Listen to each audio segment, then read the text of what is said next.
Long ago, nestled between the shimmering sea and emerald hills, lay the kingdom of Tunjung Biru. The land flourished under the wise rule of King Tunjung Biru and Queen Dwi Anjani. They were just and kind, their hearts filled with love for their people. Harmony reigned in Tunjung Biru and the people prospered.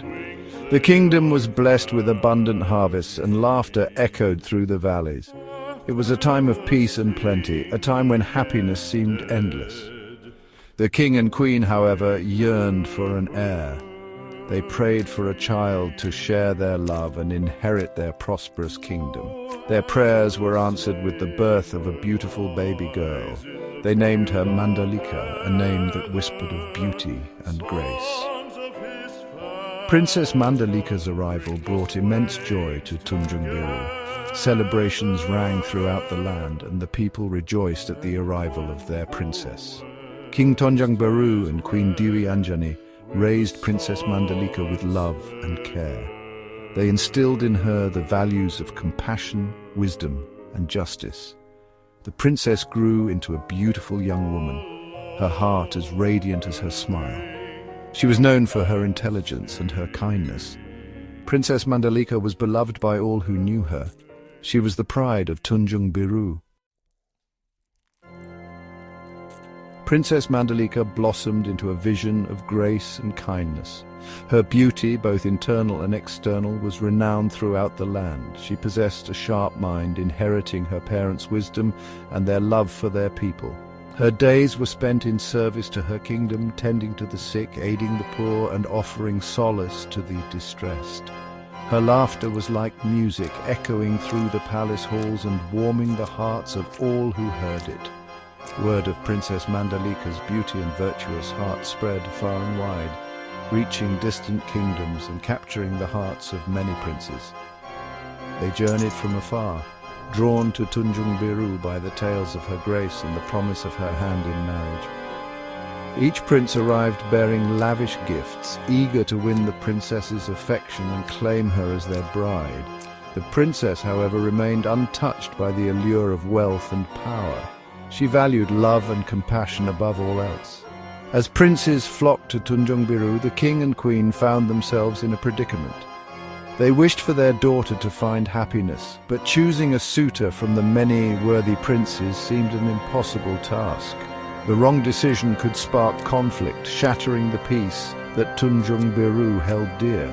The kingdom held its breath, the air thick with anticipation and a growing sense of unease. The arrival of the princes brought a mixture of excitement and anxiety to Tunjung Biru.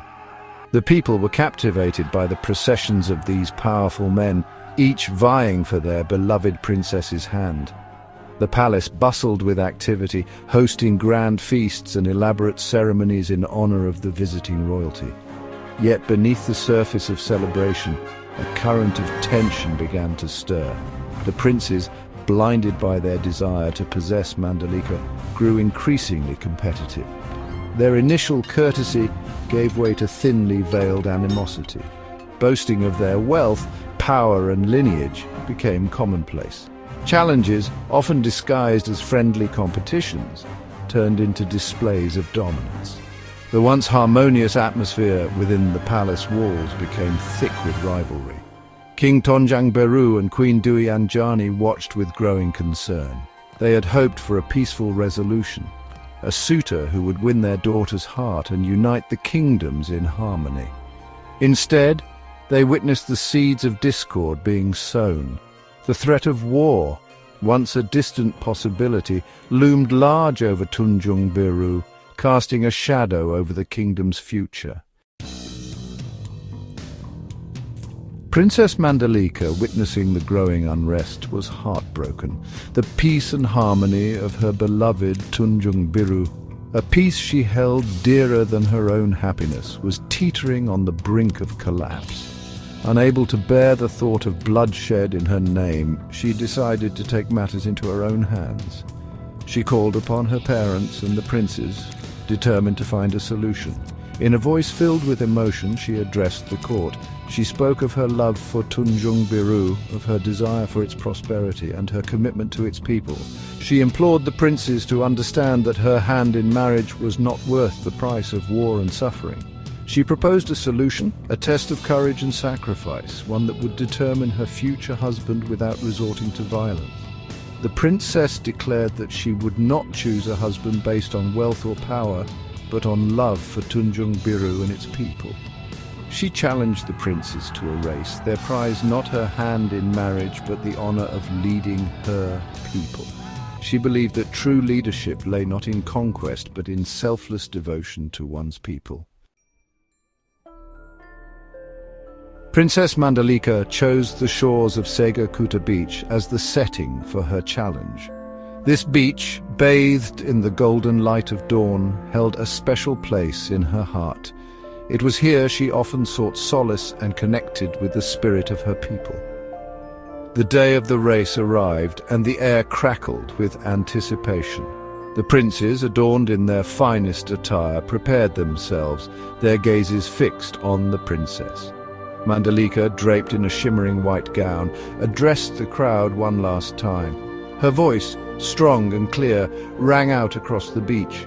She spoke of unity, of love, and the importance of peace.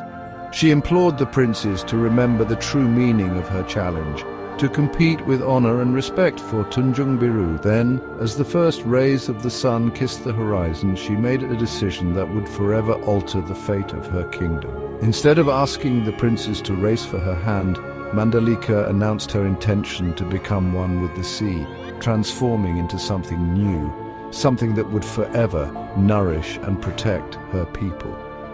With that, she cast herself into the churning waves as a collective gasp arose from the onlooking crowd.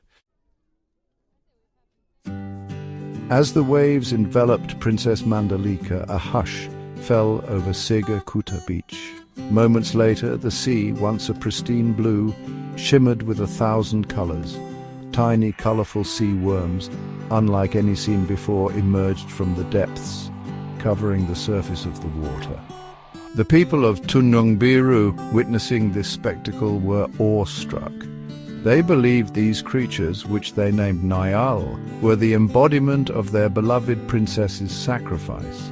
The legend of Princess Mandalika's sacrifice has been passed down through generations in Tunjung Biru. The Nyale, appearing every year after the full moon in February or March, are seen as a symbol of her enduring love and her commitment to her people.